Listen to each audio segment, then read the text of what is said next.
الحمدللہ رب العالمین والصلاة والسلام علی سید المرسلین اما بعد فاعوذ باللہ من الشیطان الرجیم بسم اللہ الرحمن الرحیم ان الصلاة تنہی عن الفحشاء والمنکر صدق اللہ العظیم وصدق رسولہ النبی الامین المتین الکریم ونحن علی ذلک لمن الشاہدین والشاکرین۔ حضرات محترم، آئیے کچھ عرض و معروف سے پہلے گنبد خضرا کے جانب آقائے دو عالم صلی اللہ علیہ وسلم کی بارگاہ میں جھوم جھوم کر عقیدت و محبت کے ساتھ ہدیہ درود پیش کریں۔ بڑی آواز بلند اللہ رب محمد صلی اللہ علیہ وسلم نحن عباد محمد صلی اللہ علیہ وسلم ورضا به وصحبه عبد الدہر وکرما صلو علی الحبیب صلی اللہ تعالی علیہ وسلم۔ حضرات محترم، ابھی میں نے خطبہ مسنونہ کے بعد جس آیت کریمہ کے تلاوت کرنے کا شرف حاصل کیا ہے، اللہ تبارک و تعالیٰ پاک کلام کے اندر ارشاد فرماتا ہے ان الصلاۃ تنہی عن الفحشاء والمنکر، بے شک نماز بے حیائی اور بری باتوں سے روک دیتی ہے۔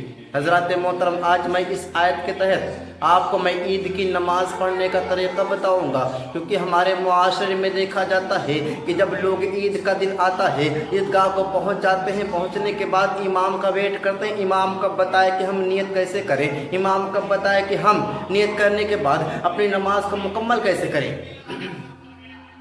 تو میرے عزیزو، یہ چیز میں آپ کو پہلے بتا دینا چاہتا ہوں۔ میرے عزیزو، جب عید کا دن آئے تو عید کے دن چند مستحبات یہ ہیں کہ آپ لوگ نئے لباس پہنیں۔ اگر آپ کے پاس نئے لباس نہ ہو تو پھر آپ اپنا جو آپ کے پاس لباس ہے اس کو دھل لو، صاف ستھرا کر لو، پھر اس کو پہنو۔ اس کے بعد عطر وغیرہ لگاؤ، کھجور وغیرہ کھا کر جاؤ، اور ایک راستے سے جاؤ تو دوسرے راستے سے واپس آؤ۔ اور میرے عزیزوں، ماہ رمضان کے مہینے میں آپ لوگ روزہ رکھتے ہیں اور اس کے بعد عید کے دن کو خوشی کا اظہار کریں۔ بعض لوگ عید کو روزہ رکھتے ہیں لیکن عید کو روزہ رکھنا منع ہے، عید کو روزہ نہیں رکھنا چاہیے۔ عید کے دن خوشی کا اظہار کریں، آپس میں مبارکبادی پیش کریں۔ تو میرے عزیزوں، اب آپ کو بتا دوں کہ عید کی نماز کیسے ادا کریں گے۔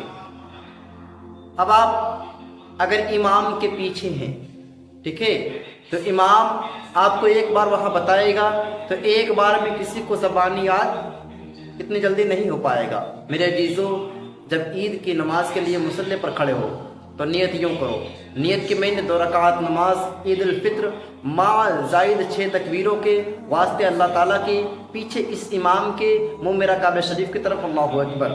پھر آپ کو اللہ اکبر کہتے ہوئے اپنے ہاتھوں کو کانوں تک لے کر جانا ہے اور آپ کو ہاتھ ناف کے نیچے یوں باندھ لینا ہے۔ اس کے بعد آپ کو ثنا پڑھنی ہے۔ ثنا پڑھنے کے بعد پھر آپ کو اللہ اکبر کہتے ہوئے کان تک ہاتھ لے کر جانا ہے، پھر آپ کو ہاتھ چھوڑ دینا ہے۔ پھر دوسری دفعہ آپ کو اللہ اکبر کہتے ہوئے کانوں تک ہاتھ لے کر جانا ہے، پھر ہاتھ کو یوں چھوڑ دینا ہے۔ پھر تیسری دفعہ آپ کو اللہ اکبر کہتے ہوئے کان تک ہاتھ لے کر جانا ہے اور آپ کو ناف کے نیچے باندھ لینی ہے۔ اس کے بعد آپ خاموش رہیں گے اور جو امام ہوتا ہے وہ تعوذ پڑھے گا، تسمیہ پڑھے گا، اعوذ باللہ من الشیطان الرجیم پڑھے گا، بسم اللہ الرحمن الرحیم پڑھے گا۔ اس کے بعد سورہ فاتحہ کی تلاوت کو کرے گا، الحمدللہ رب العالمین سے لے کر الضالین تک۔ اس کے بعد آپ کو آہستہ آمین بولنا ہے۔ اس کے بعد امام جو ہے وہ تسمیہ پڑھنے کے بعد کوئی سورت ملائے گا۔ اس کے بعد رکوع اور سجدہ کرے گا، جسے اور نمازوں میں کیا جاتا ہے۔ اس کے بعد 1 رکعت مکمل ہو جاتی، پھر دوبارہ سے کھڑے ہو جائیں گے۔ کھڑے ہونے کے بعد پھر امام تسمیہ پڑھے گا، پھر اس کے بعد الحمدللہ رب العالمین پڑھنے کے بعد کوئی سورہ ملائے گا۔ اب سورہ ملانے کے بعد کیا کریں گے، دوبارہ سے رکوع نہیں کریں گے ایسا۔ اب سورہ ملا لیا، سورہ فاتحہ پڑھ لیا، سورہ ملا لیا، اس کے بعد ہم کو کرنا ہے اللہ اکبر اور کانوں تک ہاتھ لے کر جانا ہے، پھر چھوڑ دینا ہے۔ پھر اللہ اکبر کہتے ہوئے کانوں تک ہاتھ لے کے جانا ہے، پھر یوں چھوڑ دینا ہے۔ پھر کان تک ہاتھ لے کے جانا ہے، اللہ اکبر کہتے ہوئے پھر چھوڑ دینا ہے۔ پھر اللہ اکبر کہتے ہوئے آپ کو رکوع میں چلے جانا ہے۔ دوبارہ آپ کو کان ٹائپ نہیں، کان کو ٹچ نہیں کرنا ہے۔ اس کے بعد اور نمازوں کی طرح اپنی نماز کو مکمل کر لیں گے۔ اور میرے عزیزوں، آپ کو بتا دوں میں آسانی کے تحت آپ کو ہو جائے، تاکہ دیکھو پہلی بار کریں گے اللہ اکبر، نیت باندھیں گے،